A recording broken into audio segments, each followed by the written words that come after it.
ಪಾತ್ರದಲ್ಲಿ ಮಯೂಖ್ ಹೆಬ್ಬಾಳ್ ನಿಶಾಂತ್, ಕಯಾದು ಪಾತ್ರದಲ್ಲಿ ಕೃತಿ ಬಾಲಾಜಿ ಮತ್ತು ರಾಕ್ಷಸ ಸೈನಿಕ ಪಾತ್ರದಲ್ಲಿ ಕೃತಿಕ್ ಬಾಲಾಜಿ ಬರುತ್ತಿದ್ದಾರೆ. ಜೋರಾದ ಚಪ್ಪಾಳೆಯೊಂದಿಗೆ ಮಕ್ಕಳನ್ನು ಸ್ವಾಗತಿಸಿ.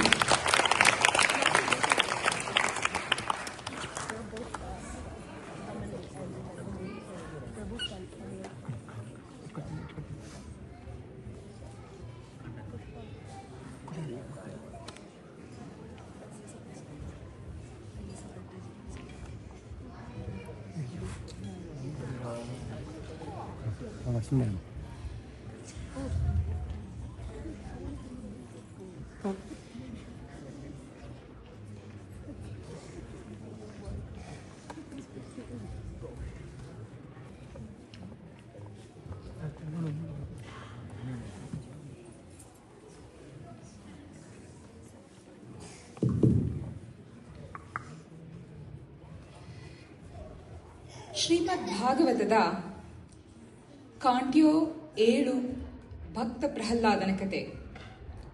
ಹಿರಣ್ಯಕಶಿಪು ಅತ್ಯಂತ ಶಕ್ತಿಶಾಲಿ ಮತ್ತು ಅತ್ಯಂತ ಪ್ರಭಾವಶಾಲಿ ರಾಕ್ಷಸ ರಾಜನಾಗಿದ್ದನು. ಅವನು ಅಮರನಾಗಲು ಬಯಸಿದ್ದನು. ಆದ್ದರಿಂದ ಬ್ರಹ್ಮದೇವರನ್ನು ಪ್ರಾರ್ಥಿಸುವ ಮೂಲಕ ತೀವ್ರ ತಪಸ್ಸು ಮಾಡಿದನು. ವರ ಸಿಕ್ಕಿತು. ಆದರೆ ಬ್ರಹ್ಮದೇವರು ಅಮರತ್ವವನ್ನು ನೀಡಲು ಸಾಧ್ಯವಿಲ್ಲ ಎಂದು ಅವನಿಗೆ ತಿಳಿದಿರಲಿಲ್ಲ. ಹಿರಣ್ಯಕಶಿಪು ಎಲ್ಲ ಋಷಿಮುನಿಗಳನ್ನು ದೇವತೆಗಳನ್ನು ಹಿಂಸಿಸುವ ಮೂಲಕ ತನ್ನ ಹೊಸ ಶಕ್ತಿಯನ್ನು ದುರುಪಯೋಗಪಡಿಸಿಕೊಂಡನು. ಅವನನ್ನು ತಡೆಯಲು ಯಾರಿಂದನೂ ಸಾಧ್ಯವಾಗಲಿಲ್ಲ. ತಾನು ದೇವರಿಗಿಂತ ಹೆಚ್ಚು ಶಕ್ತಿಶಾಲಿ ಎಂದು ಅವನು ನಂಬಿದ್ದನು. ಆದ್ದರಿಂದ ಪ್ರಭು ವಿಷ್ಣುವಿನ ಬದಲು ಎಲ್ಲರೂ ಅವನನ್ನೇ ಪೂಜಿಸಬೇಕು ಎಂದು ಅವನು ಬಯಸಿದನು.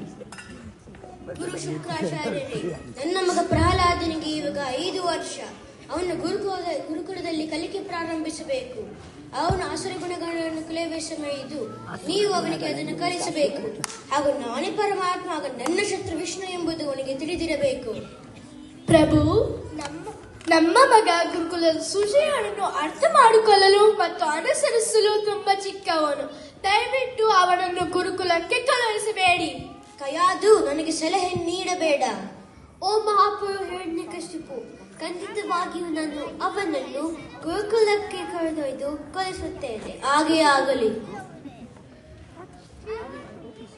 ಪ್ರಿಯ ವಿದ್ಯಾರ್ಥಿ ಪ್ರಹ್ಲಾದ, ಹಿರಣ್ಯಕಶಿಪುವಿಗಿಂತ ದೊಡ್ಡವರು ಯಾರೂ ಇಲ್ಲ. ಅವರು ಸರ್ವೋಚ್ಚರು. ನಿಮ್ಮ ತಂದೆ 3 ಲೋಕದ ರಾಜ, ಎಲ್ಲ ಅಸುರರಲ್ಲಿ ಅತ್ಯಂತ ಶಕ್ತಿಶಾಲಿ. ಆದ್ದರಿಂದ ನಾವು ಅವರನ್ನು ಪೂಜಿಸಬೇಕು. ಓಂ ಹಿರಣ್ಯಕಶಿಪಾಯ ನಮಃ ಎಂದು ಹೇಳಬೇಕು.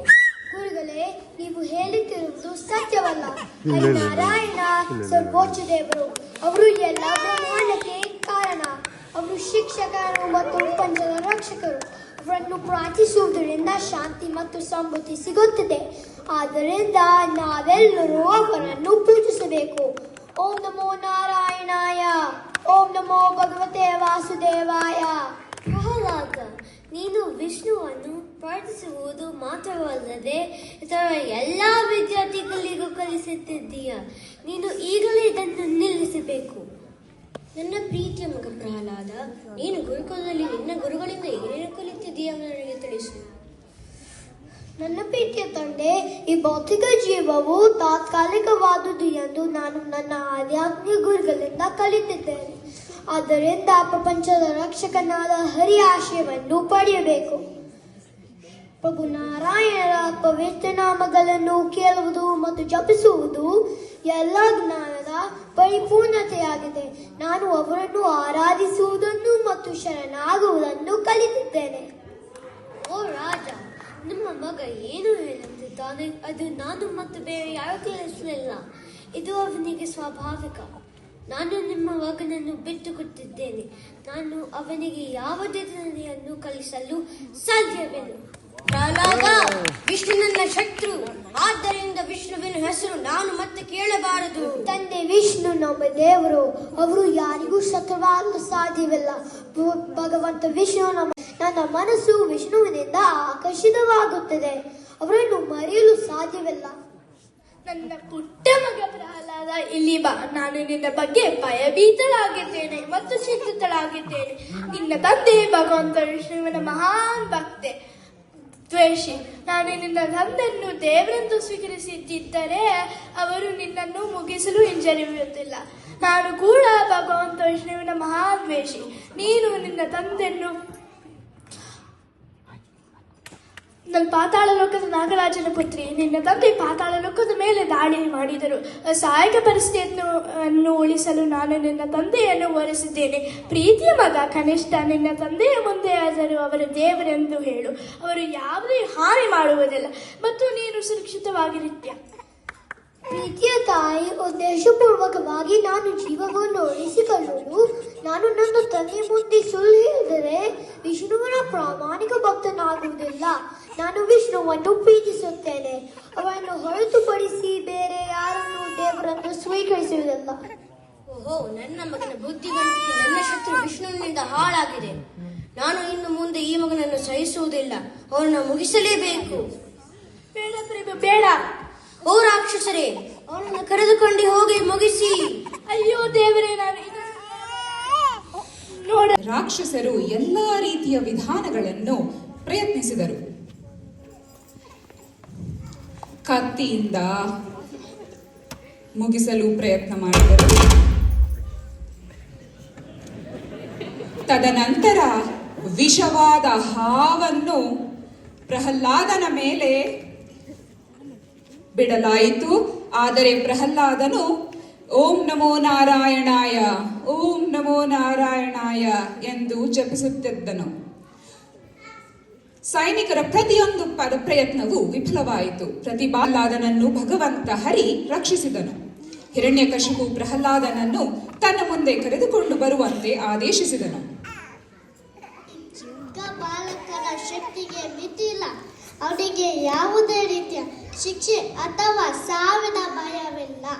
ಅವನ ಅಪ್ಪನಂತೆ ಕಾಣುತ್ತಾನೆ. ಯಾರ ಶಕ್ತಿಯನ್ನು ನೀನು ನಿರ್ಭೀತನಾಗಿದ್ದೀಯಾ? ನನ್ನ ಶಕ್ತಿಯ ಮೂಲ ಭಗವಂತ ಹರಿ.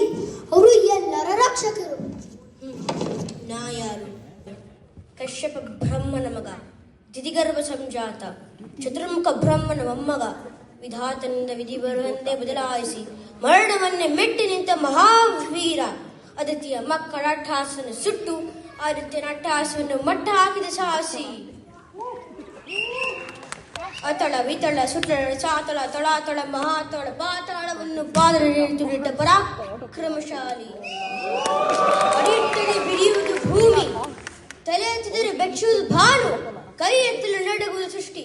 ಚತುರ್ಮುಖನ ಸೃಷ್ಟಿಯನ್ನು ನನ್ನ ಆಜ್ಞೆಯನ್ನು ಪಾಲಿಸುತ್ತಿರುವಾಗ ಯಕ್ಷಶಿಕ್ತನ ಮಗ, ನಾನು ಜನ್ಮ ಕೊಟ್ಟಿರುವ ಮಗ. ನನ್ನ ವಂಶವನ್ನು ಬೆಳಗಬೇಕು ನನ್ನ ಕುಮಾರ. ನಿನ್ನ ಆಶಾ ಜ್ಯೋತಿಯಿಂದ ನನ್ನ ಮನಸ್ಸಿಗೆ ನೆಮ್ಮದಿಲ್ಲ ಅಂದ್ರೆ ಛೀ, ಇದೊಂದು ಜನ್ಮೆ, ಇದೊಂದು ಬದುಕೆ. ಎಂತಹ ದುರ್ವಿಧಿ, ಇದು ಎಂತಹ ದುರ್ವಿಧಿ. ನಾನು ಸರ್ವಶಕ್ತಿ ನಂದುಕೊಂಡ್ರೆ ಅದಾವ ಶಕ್ತಿ ನನ್ನ ಎದುರು ನಿಂತು ಕಾಡುತ್ತಿದೆ. ಅದಾವ ಶಕ್ತಿ ಮಗನನ್ನೇ ಶತ್ರುವನ್ನಾಗಿ ಮಾಡಿದೆ.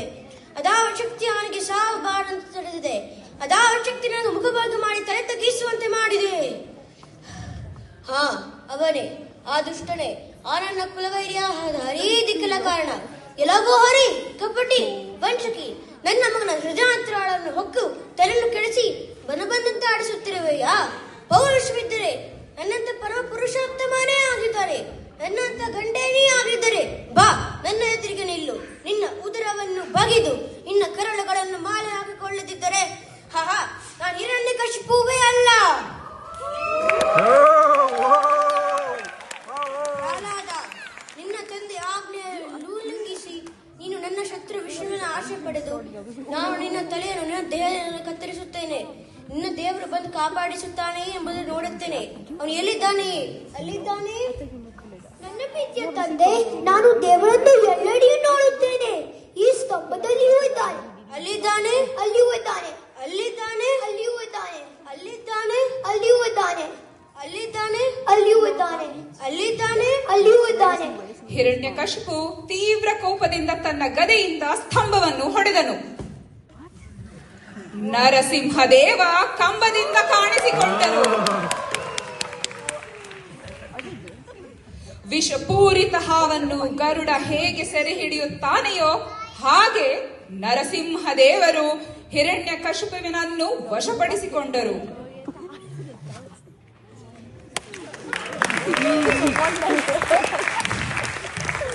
ಓ ಅಜ್ಞಾನಿ ಹಿರಣ್ಯಕಶಿಪು, ನೀನು ಪಡೆದ ವರವನ್ನು ಉಲ್ಲಂಘಿಸದೆ ನಿನ್ನ ಸಾವು ಒಬ್ಬ ಮನುಷ್ಯ ಅಥವಾ ಪ್ರಾಣಿಯೊಂದಲ್ಲದೆ, ಹೊರಗೆ ಅಥವಾ ಒಳಗೆ ಇಲ್ಲದೆ, ಹಗಲು ಅಥವಾ ರಾತ್ರಿ ಇಲ್ಲದೆ, ಆಯುಧವಿಲ್ಲದೆ ನನ್ನ ಉಗುರುಗಳನ್ನು ಮಾತ್ರ ಬಳಸಿ ನಿನ್ನನ್ನು ಮುಗಿಸಿದ್ದೇನೆ. ನನ್ನ ಭಕ್ತರನ್ನು ರಕ್ಷಿಸಲು ನಾನು ಮತ್ತೆ ಮತ್ತೆ ಹೊಸ ಅವತಾರವನ್ನು ತಾಳುತ್ತೇನೆ.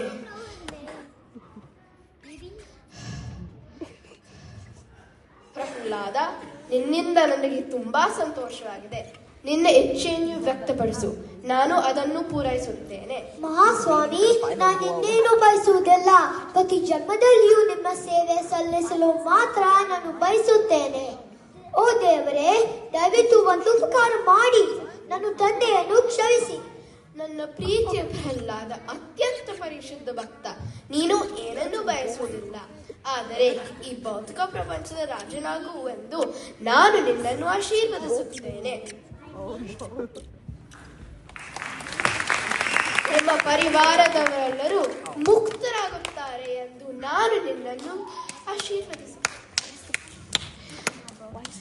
ಶುದ್ಧ ಭಕ್ತನಿಗೆ ಅತ್ಯುತ್ತಮ ಉದಾಹರಣೆ. ಇತರರು ನಿನ್ನ ಹೆಜ್ಜೆಯನ್ನು ಅನುಸರಿಸಬೇಕು. ಈ ಕಥೆಯ ನೀತಿ ಏನೆಂದರೆ, ದೇವರು ಎಲ್ಲೆಲ್ಲಿಯೂ ಇದ್ದಾನೆ.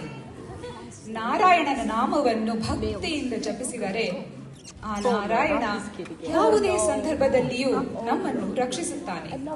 ಯಾವುದೇ ಪರಿಸ್ಥಿತಿಯಲ್ಲಿಯೂ ಯಾವಾಗಲೂ ಸತ್ಯವನ್ನೇ ಮಾತನಾಡಬೇಕು ಮತ್ತು ಸತ್ಯವನ್ನು ಮಾತನಾಡಲು ಹಿಂಜರಿಯಬಾರದು.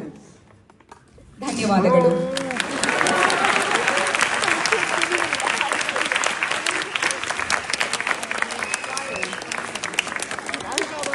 Paper on the back of it. So